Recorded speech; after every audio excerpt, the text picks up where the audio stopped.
Several years ago, my wife and I were buying a house. And we went into this house that we ended up buying. And on the table were the schematics of that house, the floor plan, the engineering. And I got to see how that house was built. I got to see its architecture and its measurements. And I really valued that. And it makes me ask the question, do you know your architecture? Do you know how you were made and how you were formed, your purposes, what you're good at and what you're bad at, what your passions are, what gets you out of bed in the morning? And I know lots of people ask these questions, but I've come to learn with our project in Costa Rica how incredibly important these things are. One of the things that we learned about these young people who got involved in the gangs and narco, becoming drug dealers and traffickers and violence for hire, and these young women who were pulled into prostitution and the human trade, we learned how they were recruited. And it's really a maniacal process. The leaders of the gangs will give like $1 or the equivalent to 11, 12, 10-year-old and say, hey, will you go to the store and buy me a Coca-Cola? And if the young person says yes, then they've passed the first test. And then they go to the store and they get them the soda, the Coca-Cola, and then they give them the change. And then they've passed that test. And so then the gang leader says, wow, you were really good at that. And the young person says, I am? Really? And the gang leader is looking to see how they respond to that positive feedback, whether they need that or not. And then they ask them to do it again another day. And this time they give them the change.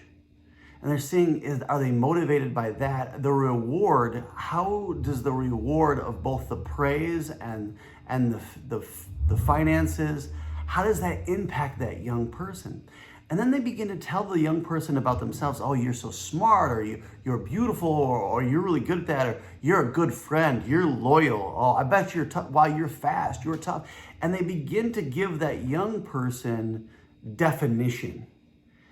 And what they're really doing is they're fishing for children who don't know themselves, and who are, for the first time in their life, getting a reflection back of saying, hey, you're good at something, and pointing out the things about them that are actually true and that are good.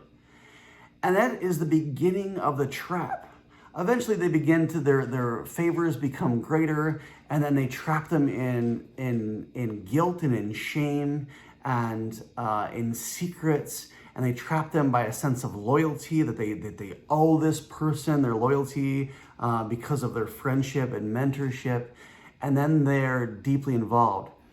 And I say all this to say that if you don't know who you are, you don't know the architecture of your life and your person, then somebody else will define it. And they will define it to meet their own needs. And they will define it very often contrary to your own good. And they will define it in ways that are detrimental to your future. So the work of asking people that really care about you and love you, about yourself, about trying new things, even things that you're good at or bad at, right? Being willing to fail. This is the process that we're putting these young people through so they can discover who they are and who God has called them to be and made them to be. And so that they can become really beyond the ability to be recruited in this way by those people with bad intentions. If you want to know more about what we do and our projects, check us out on our website. And in the meantime, I want to challenge you, no matter what your age is, learn more about yourself and your architecture.